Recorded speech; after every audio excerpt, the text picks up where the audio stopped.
I know your name, I know you great. Yeah, yeah, yeah.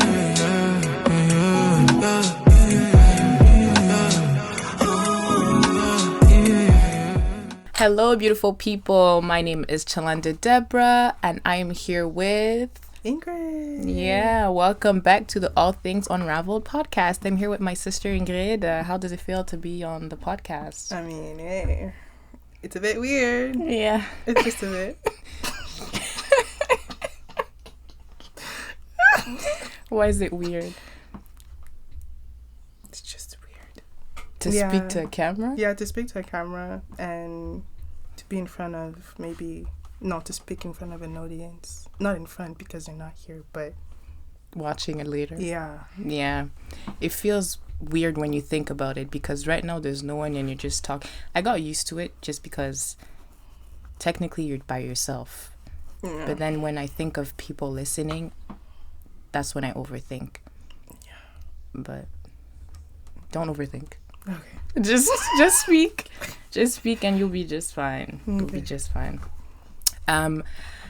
Today's episode will be about I don't even have a title or nothing. Honestly, y'all, I wanted to come on here and speak about a completely different topic. I'm gonna keep it as a secret kind of because I'm still gonna talk about it in some time. But then I got on the phone with my friend and I had like a conversation about just how I felt in general, well, how I've been feeling. And so I just wanted to come on here and talk about that. Just talk about sad stuff. Okay. Life. Okay. Are we going to cry today? No, we're not going to cry. Okay. I don't cry in front of people. We're not in front of people. In front of you. Okay.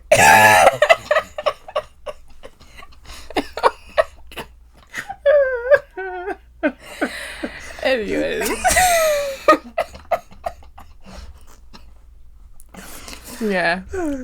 That's what I was saying. No, I'm not going to cry, but when I said sad stuff, is just because there are some things about life that are just sad.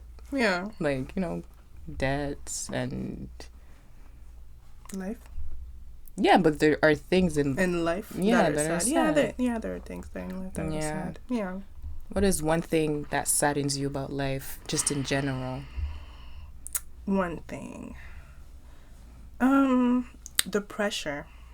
Pressure. Yeah, just the word pressure is a big word because in life in general, we do have a pressure to perform well in school, pressure to perform well at work, pressure to be the best version of yourself, and pressure from yourself as well. So pressure is something that it has a big impact in how you feel on a daily basis. Yeah, that's true. It is something that's kind of sad because like putting pressure on yourself is good to some extent because like it pushes you to do better. But then again, does it actually? No, I don't think pressure is a positive thing. It can be a positive thing when like it's... But I feel like there's another word and pressure is a negative word and there's another word that... It can be like your encouragement. Encouragement towards yourself, like motivating yourself to do better. And pressure. That you can use it for pressure, but that's pressure, like the opposite. Yeah, it's the opposite kind of. But you do it in a good way, like it's a good motivation. But when it's pressure, when it's becoming too much, that's pressure more than you can handle. One thing, yeah. True. Yeah, it is something sad then. Yeah, it is. Because we don't realize really, but we do put a lot of pressure on ourselves. Yeah, we do. What's one thing that you put a lot of pressure on? My performance at school. That is one thing that I put a lot of pressure on. Yeah. And do you think it's something that was like instilled in you, or where did that come from? Do you know? I wouldn't say it was instilled in me. Instilled. Like I instilled. Yeah. By like someone else, like by your someone, parents, your friends, Yeah, but I would say it was instilled. It wasn't instilled, but I associated with, Associated what? I associated that pressure of performing well at school with parents, because you do, like, when you're Congolese, like, the parents, when you're a little kid, you need to have the diploma.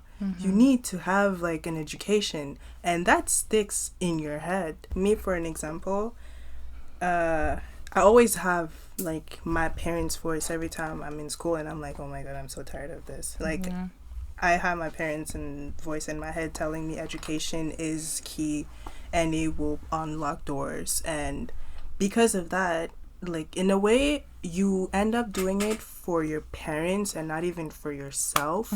And you are not making decisions that will make you happy. You're making decisions that will make them happy. Because in a way, you want them to shut up and just stop. No. Okay. I'm not going to say that. That's not how I see it, but okay. No. I want them to shut up.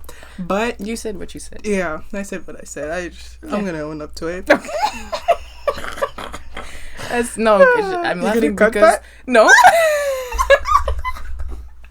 No, I'm laughing because that's not even how I see it. To me, it's like you just want to do it because you want them to be proud, but you just want them to shut up.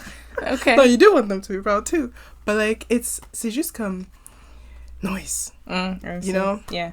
And yeah, you do want them to be proud, and you do, but at the end of the day, you're not doing it for you. You're doing it for them. Yeah. So that can have a big impact on the choices you make for school, the choices you make for your future, because you're not thinking about yourself. You're thinking about, I want my parents to be proud. It's heavy. Yeah, it's true. Like most of us, like African people, you said Congolese, but I feel like this is something, African maybe people. Not necessarily even Africans, just immigrants in general. Like there's so much pressure put on immigrant students just because from such a young age we are told that like you're always gonna have to work 10 times harder, which is true, right? But like hearing that all the time, it's like you constantly have that pressure to stay at the top, and sometimes it's not even just to stay at the top, it's just to be at the same level as everybody else, you know. It's just a lot to take in sometimes. Yeah. And you have to be patient with yourself, and you have to really take the time to make choices that you know will make you happy at the end of the day. Yeah. And sometimes we're gonna think that, okay, because I started this and I'm realizing it's not for me, and you're lost. And it's totally okay to be lost, honestly. Yeah. Don't beat yourself up. Don't think that you are like less than the others because you're not at the same level, because that is another form of pressure. Everyone has their own pace. Everyone has to figure out their stuff like at different moments. Yeah, different moments. And different moments. There is nobody that never questioned what they're doing. Nobody. Yeah. Nobody. Yeah. Like literally me, I'm getting I finished school and people only see the cute picture with the hat and the congratulations, diploma. Do you know how many breakdowns I've had? Do you know how many times I didn't want to go to school? I remember even once I didn't even register. That was honestly, I know that was God, because I didn't even, I think you know. What happened was I was supposed, there's a limit, right? There's a date where they don't accept admissions anymore. Yeah. And I knew that, but I was still like, whatever, if it's in God's will, I'm not gonna go to school this year. So I was just like, I'm not registering for nothing. So I didn't do that. And the date had passed, and in my mind I was like, oh, guess I'm not going to school. And I was so calm about it. I didn't care, because first of all, I got into college not liking school in the first place, and the program that I was in was just tough. And then I remember this one day, this woman called me from school telling me that, oh, we saw on your file that you didn't register. I have your courses in front of me. If you want, we can do them with you. I wanted to cry. I was like, okay, so I was all happy and thought I was not going to school, but this lady called me to make my schedule with me, and that's how she ended up having a diploma. Yeah, pretty much. That's why I know it was God, because I was gonna do more time than I was supposed to in college if it wasn't for that lady calling me. I first got into that program because I was thinking about dad and how I wanted to, you know, help with his businesses and whatever. That's how I first got into it. So in the first place, it was never for me. Yeah. So that's why, like, her point is valid.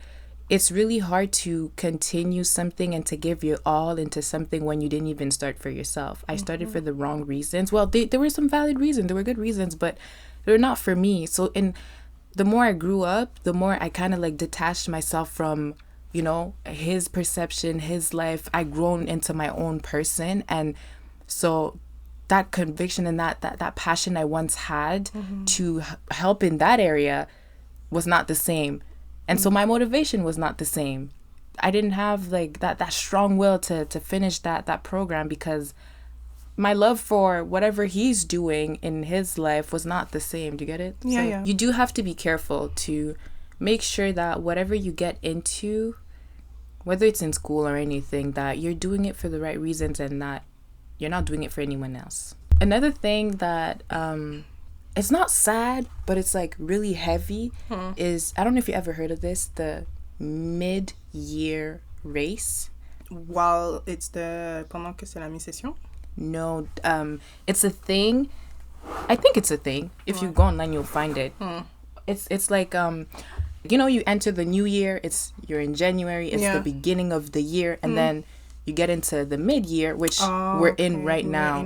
Yeah. And no, it's in July, actually, because you enter the other half of the year. Yeah. And so it's between June and July that people will usually feel extreme burnout and will just feel, some will feel depressed, some will feel just extremely overwhelmed just with life and drained.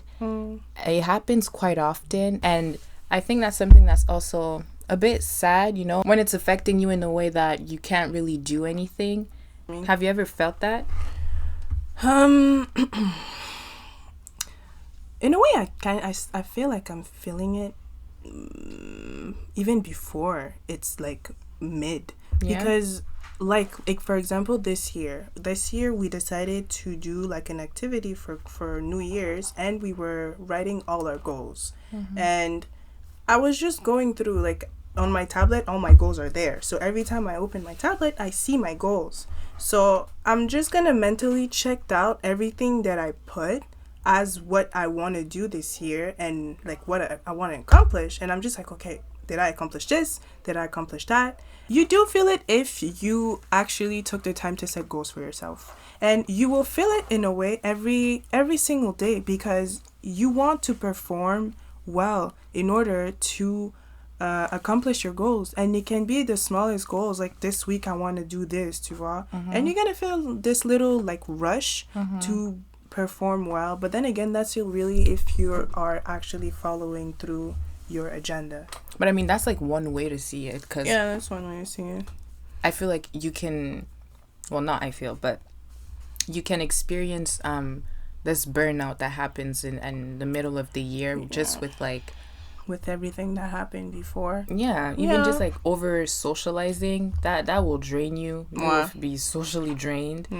If you've been working too much, it'll affect your mental, your body, and it has something to do with goals, of course. Because like in any area of your life, whether it's work or with family, if you have set goals, your goals are there to be followed and to be achieved. So you're gonna want to put in work every single day to achieve those things. And putting in work is good, but when you do too much of it, then it will affect you, that whether you want it or not, because our bodies are not some kind of like robots we can push. We're not machines. We're not machines.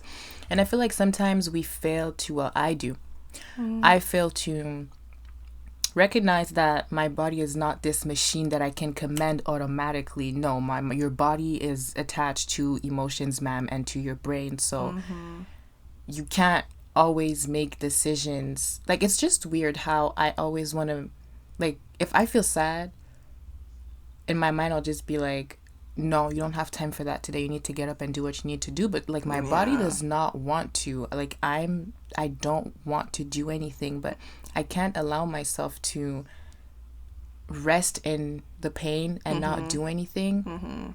Yeah, but it's not a good thing because you do have to allow your body to go through that emotion at that time because you're just packing up. Yeah. And that's when you have breakdowns. That's when at some point your body is just going to be like, shh, like, nope, today I honestly really don't want to listen to anything you have to say. Yeah. Your mental is going to say, no, I don't want to work. I don't want to think. And you're going to feel sad. You're just going to break down and you're not even going to understand why you're crying. You're going to wake up thinking, okay, today I have no problem yet. I have everything in control. But as soon as you're starting something, poof, you're just crying. You're just overwhelmed. Why are you talking about this as if like you have experience in this? Are you familiar with that? Yeah. In the past few days. Yeah. He has been. Why are you hiding me like that? Yeah, I'm just asking. I'm just asking.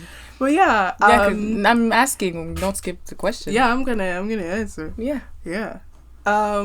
This year has been really has been challenging, honestly, for me. And I've been having breakdowns, and I'm the person who you will never see cry because I don't have time. I don't cry. I think we're all like that in this family. All like that in this family. So ghetto. Yeah, it is. Yeah, we don't deal with our emotions because who's gonna cry? Not me. Who's gonna be like take the time to just feel a little bit sad? Not me. But you're literally just contradicting yourself. I am, but I learned that you actually do. I'm working on it. Okay. I'm working. It's a work in progress, people. Yeah. Like. Yeah. It's just taking the time to feel your emotions and going through them because you have to, in order to just get over them and fix a problem. Because when you just ignore the problem, it gets bigger and bigger and bigger. And the little repair that you will do if you don't let yourself feel it won't change anything because you have to go through it. You are angry, go through that anger, feel it, and get over it. Because what do you do when I'm angry? To go through it. To go through it. Honestly, cry. Like, if you are honestly feeling like crying, cry. Because you have to let you have to let that emotion go. Like, I read this quote this week. I think it was like Monday, because I started a new job and I almost had a breakdown. And I was like, I took a break and I was scrolling through social media and I saw this quote. And wait, I'm gonna see if I can find it. It was saying something like, if you receive a bad news, take the time to feel it, and don't let that bad news affect your entire day. Because sometimes we're gonna feel like, okay, because I received this bad news, I cannot do anything for the rest of the day because I feel sad, I feel depressed. No, go through it. Take 20 minutes to cry, to smash something. Do whatever allows you to get that emotion out of your system, out of you, in order after to be more capable of making better decisions. Because if you don't let it go, you will just put a band-aid on the problem. You will not fix it. You will put a band-aid on it. Yeah. So you're pretty smart. Right. Okay. Yeah. I think I just really need to find like a tactic, because I'm someone who's really practical, you know? I'm like, even when it comes to the word, when I listen to sermons and stuff, anything in life, you need to give me steps. Yeah. 1, 2, 3, 4, A, B, C, D. Yeah. That's me.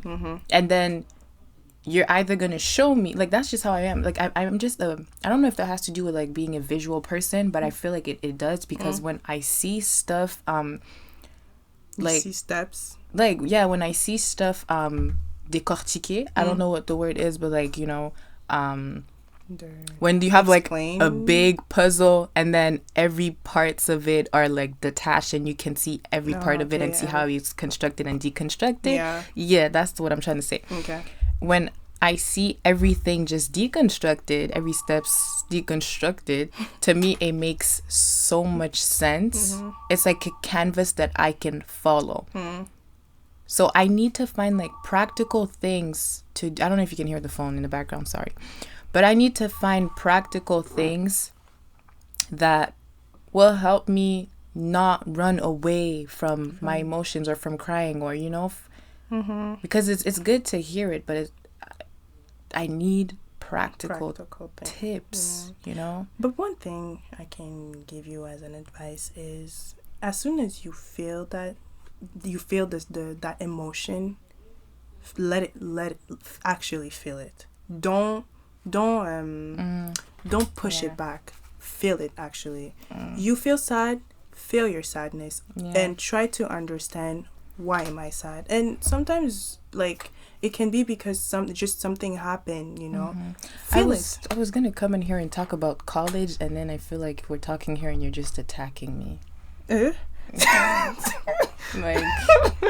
Like, good. It is like, emotions are big problems, honestly, because when you are not able to put a word into one emotion, you will not be able to just like understand how you're feeling. Putting words on emotions, that helps. That really helps. Because sometimes I'd be scared to get into my emotions and acknowledge the pain that I'm in, because there's so much going through my mind, and the thought of not knowing what all those things are that are going through my mind scares me, because I don't even know what to expect. I don't know if it's going to be sadness, anger, resentment. I don't know what that thing is, because there's so many things running through my mind. So putting a name, taking the time to put a name on how you feel, I think that will definitely help me. That will, because I'm really the type to, like, you're sad, like, I'm sad, I'm mad, and I'll just suppress that feeling and not even try to understand where it comes from, or what that feeling is. But that's one thing, like, you have to work on if you want to really be able to be in touch with your feelings, with your emotions. It's to put words into your emotions, and that is not easy if you're not someone that communicates, because putting words into your feelings and communicating them is hard. It's pretty similar. Part. I also feel like it's kind of like a form of communication to, like, yourself. To yourself. Because in order to pinpoint to that feeling and give it to that emotion and to give it a name, there's some talking that needs to happen. There's some talking yourself. That needs to happen with yourself. Like, you're crying, okay, it's okay. Calm yourself down. We're going through it. Okay. And after, you have to understand why you are you're sad. You ask yourself, what's up? What's going on? Why are we sad?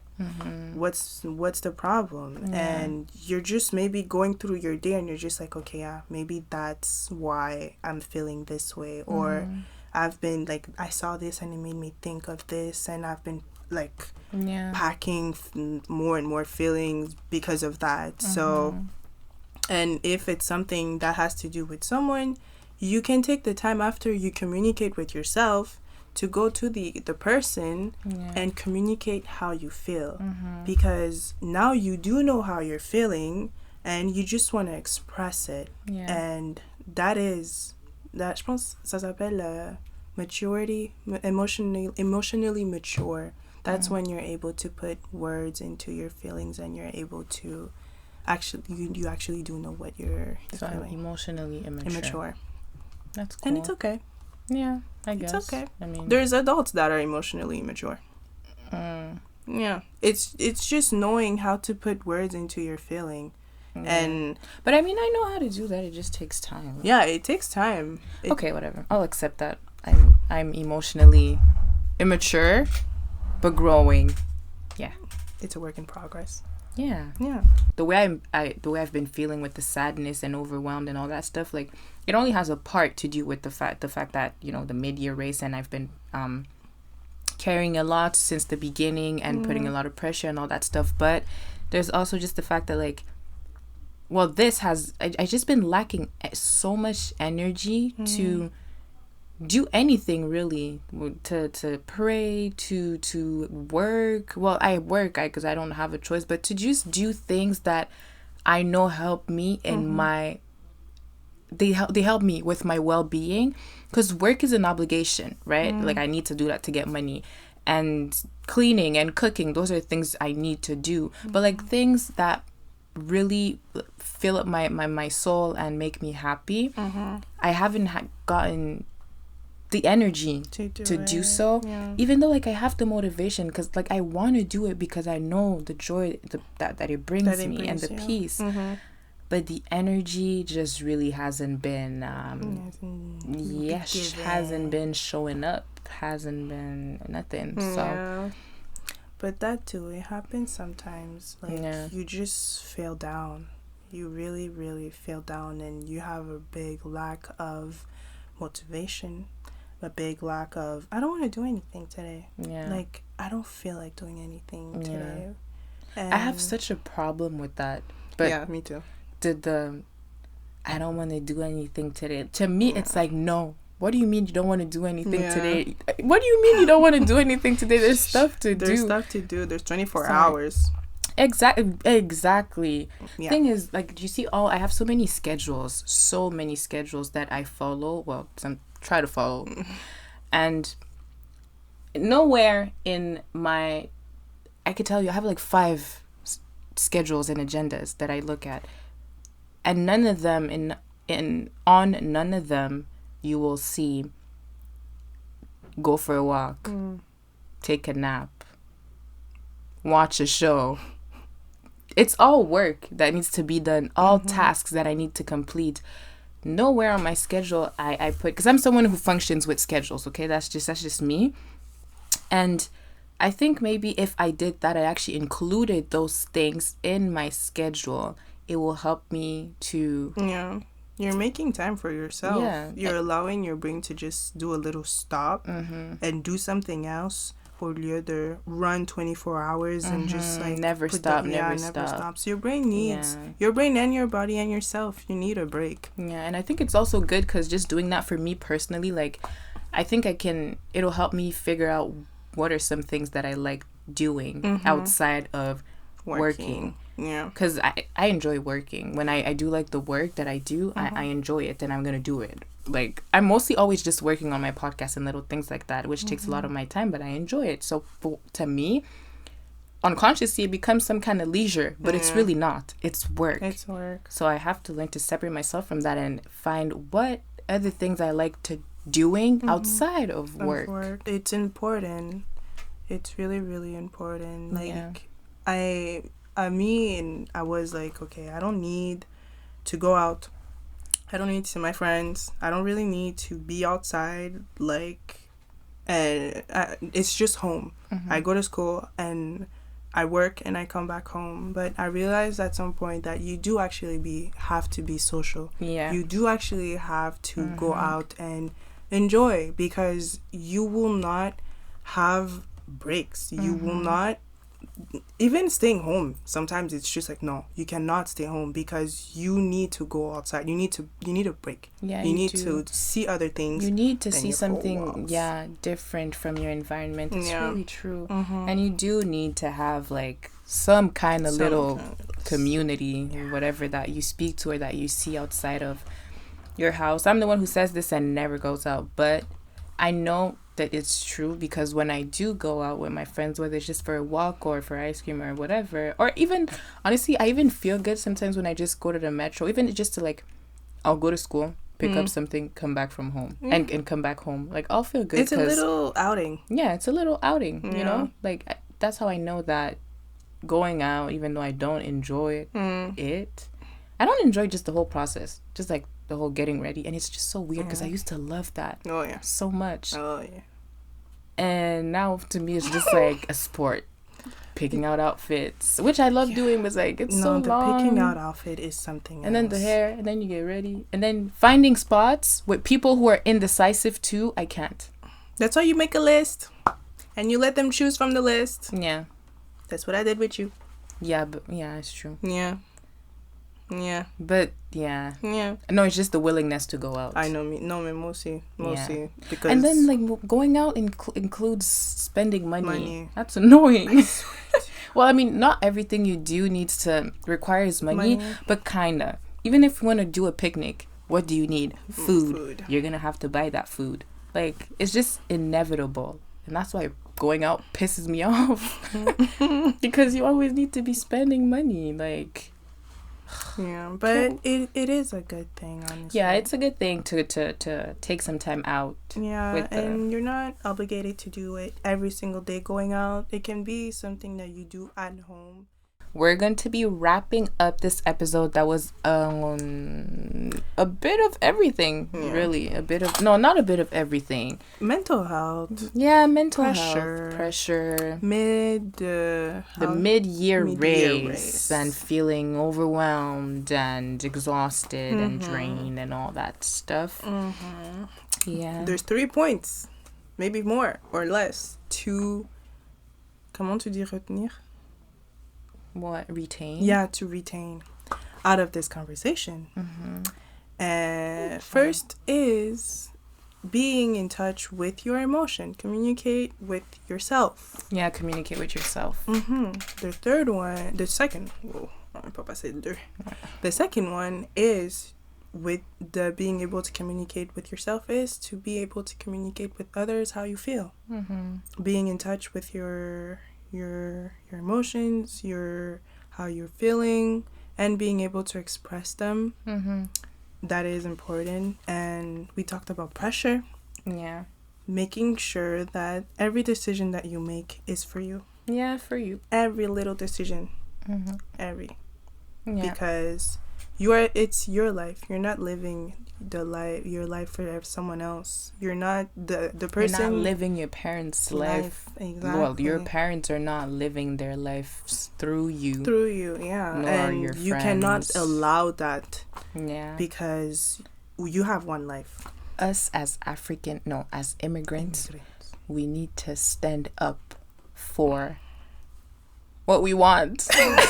We need to stand up for what we want and what we believe in, what we want to try and explore. And with limits. Yeah, with limits. Of course, you got to be reasonable and wise. But if you're in that position, I pray really that your parents' eyes may be opened, that it's your life and that making mistakes is not a bad thing. Yeah. Making mistakes it's not a bad thing. It's not a bad thing. Not being going at the same pace as everybody else is not a bad thing. It's not a bad thing. You'd rather have that, someone looking for herself and finding what she actually likes than having a child who ends up working in God knows where and doesn't like what she's doing and becomes depressed and God knows what's gonna happen, Yeah. You'd rather just go for happiness.